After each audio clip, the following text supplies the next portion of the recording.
समय बीतता चला गया। नजदीक वो समय आया कि सेठ जी को धन देना है। दोनों बेटा शहर से रुपया कमा कर लेकर चले आए और भोला को दे दिया, यानी अपने पिता को। और दोनों बेटे तो शहर चले गए। भोला वो धन लेकर गया, ब्याज समेत पाई पाई से सेठ जी का धन चुकता कर दिया। सेठ जी ने एक पर्ची लिखी, प्रेम से बोलना पड़ेगा राधे राधे। सेठ जी ने एक पर्ची में लिख दिया कि हाँ भाई भोला, तुमने मेरा पूरा पैसा तुमने पाई पाई चुकता किया और ब्याज भी मेरा पाई पाई से तुमने चुकता कर दिया। ये इसमें लिखा है, ये लो अपनी रसीद पढ़ लो, देख लो। भोला ने कहा मैं क्या देखूं साहब, अब जो लिखा है सो मुझे क्या, रघुनाथ जी जाने।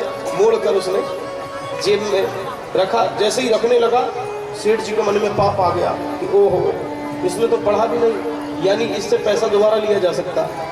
सेठ जी के मन में पाप आ गया। सेठ जी ने कहा लाओ वो पर्ची दिखाओ, मैं कुछ लिखना भूल गया, और जाओ तुम एक गिलास पानी ले आओ।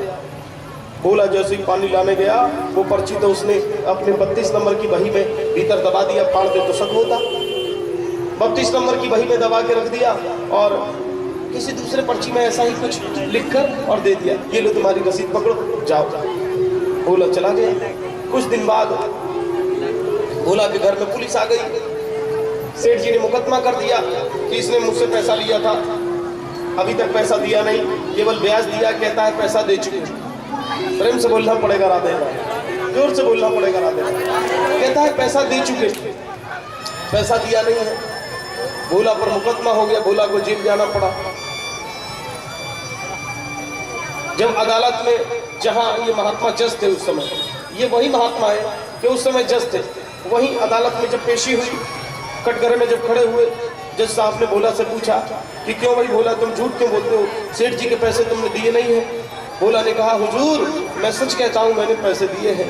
अच्छा इसका क्या प्रमाण है? बोले प्रमाण तो सरकार ये रसीद है, इन सेठ जी ने लिख के दी है, इसमें लिखा है कि मैंने पैसा दिया है। तो सेठ जी ने वो रसीद देखी, देखा अरे इसमें तो ऐसा कुछ भी नहीं लिखा कि जिससे कि साबित हो कि तुमने पैसा दिया है सेठ जी को, इसमें तो ऐसा कुछ नहीं है, रद्दी कागज है ये तो अब भोला ने कहा कि साहब मैं तो इसी को रसीद समझे था कि सेठ जी ने लिख के दे दिया कि तुमने पैसा और ब्याज मेरा पाई पाई से मूल और ब्याज दोनों चुकता कर दिया, मैं तो इसी को रसीद समझे बैठा था।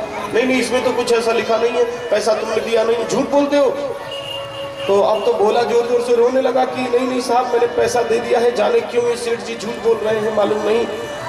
तो वही जज जो महात्मा बने, दयालु किस्म के थे, उन जज साहब ने कहा कि अच्छा रो मत, ये बताओ जब तुमने सेठ जी को पैसे दिए थे तो ये बताओ वहां तुम्हारे और सेठ जी के अलावा कोई तीसरा कोई तुम्हारे सेठ जी के अलावा कोई और भी वहां पर था?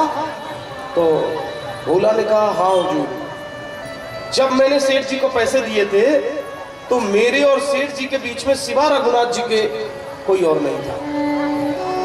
भोला के मुख से ये बात निकल गई कि जब मैंने सेठ जी को पैसे दिए थे तो हुजूर मेरी और सेठ जी के बीच में सिवा रघुनाथ जी के दूसरा कोई और नहीं था। सेठ जी ने सोचा रघुनाथ जी कोई इनके गांव के रहने वाले कोई व्यक्ति होंगे, उन्होंने नहीं सोचा कि रघुनाथ जी साक्षात भगवान की बात कर रहा है, ये तो कोई हो सकता है गांव के व्यक्ति होंगे। अच्छा तुम जाओ, अगली तारीख पर आना। अब क्योंकि जज साहब दयालु थे इसलिए अपने पैसे से ही सम्मत जारी कर दिया। अब सम्मत जारी कर दिया, चपरासी को भेज दिया। अब चपरासी पूरे गांव में ढूंढता डोले कि रघुनाथ नाम का कोई व्यक्ति है। रघुनाथ नाम का कोई व्यक्ति नहीं था उस गांव में। अब तो चपरासी घूमता घूमता देखता हुआ परेशान हो गया कि कोई रघुनाथ नाम का व्यक्ति नहीं है। एक व्यक्ति ने बताया कि गांव के बाहर रघुनाथ जी का मंदिर है, चलो वही बताओ। चपरासी वहां चला गया, मंदिर के बाहर पुजारी बैठे थे। चपरासी ने कहा रघुनाथ जी का मंदिर यही है क्या? चपरासी ने सोचा शायद रघुनाथ यही है जो बाहर बैठा है, रघुनाथ जी का मंदिर यही है क्या? पुजारी ने सोचा अरे अब भगवान ने मंगवा ही लिया है तो मैं कौन होता हूँ सम्मत को वापस करने वाला। पुजारी जी ने कहा हाँ रघुनाथ जी का मंदिर यही है, लाओ ये सम्मत मुझे दे दो। सम्मत ले लिया पुजारी जी ने, चपरासी में चला गया। सम्मत पुजारी ने रघुनाथ जी के चरणों में रख दिया और हाथ जोड़कर खड़े हो गए। पुजारी जी कहने लगे प्रभु आपको भक्तों ने वस्त्र कई बार चढ़ाए होंगे, भक्तों ने आपको आभूषण कई बार चढ़ाए होंगे, भक्तों ने आपको फल कई बार चढ़ाए होंगे, भक्तों ने आपको पुष्प कई बार चढ़ाया होगा, परंतु प्रभु ये आपके लिए ये सम्मत पहली बार आया है। इसलिए हे प्रभु आप जाना जरूर, जब आपके नाम से सम्मत आ ही गया है तो जाना जरूर, क्योंकि सिवा आपके भोला का कोई नहीं है इस संसार में, इसलिए आप जाना जरूर। और आज पुजारी जी ने सुंदर सुंदर वस्त्र लाकर रघुनाथ जी के चरणों में रख दिए, इत्र रख दिया, फल रख दिए। पुजारी को ऐसा लग रहा था कि भगवान मंदिर से बाहर पहली बार जा रहे हैं और सुंदर सुंदर वस्त्र पहनकर जाएंगे। भावना ही तो है, भावना में भाव है तो भव से बेड़ा पार है, भावना में भाव नहीं तो भावना बेकार है, तो भावना में भाव है इसलिए रख दिया। मेरे भाई बहन ध्यान दीजिए, आज भोला आया, भोला ने पुजारी से बात की तो भोला से पुजारी ने कहा तुमने क्यों लिखवा दिया रघुनाथ जी का नाम? ऊपर मन से ही कहा, भोला ने कहा तो क्या झूठ लिखवा दिया मैंने रघुनाथ जी का नाम? हमारे रघुनाथ जी तो सदा हमारे साथ थे, इसलिए रघुनाथ जी का नाम लिखा दिया। अच्छा तो अगली तारीख पर तुम समय से पहुंच जाना वहां पे, और रघुनाथ जी पीछे पीछे वहां पहुंचते ही होंगे। तो आज भोला अगली तारीख पर जाने के लिए बिल्कुल तैयार है और एक दिन पहले ही निकल पड़ा ताकि समय से कोर्ट पहुंच सके। भोला समय से कोर्ट पहुंच गया और हाजिर हो गया। जज सामने बैठे हैं। जज ने पूछा ये बताओ कि तुमने सेठ जी को पैसे नहीं दिए। प्रेम से बोलना पड़ेगा राधे। तुमने सेठ जी को पैसे नहीं दिए, कुछ साबित भी नहीं हुआ तुमने पैसे दिए। मैंने सम्मत जारी किया था, वो तुम्हारा जो रघुनाथ है, जो उस समय पैसे देने के समय तुमने कहा सेठ जी और तुम्हारे बीच में सिवा रघुनाथ जी के और कोई नहीं था। ये बताओ तुम्हारे रघुनाथ कहाँ है? चपरासी से कहा, प्रेम से बोलना पड़ेगा राधे राधे। चपरासी से कहा कि रघुनाथ जी को बुलाया जाए। चपरासी ने बाहर आवाज लगाई। ध्यान दीजिए मेरे भाई बहन,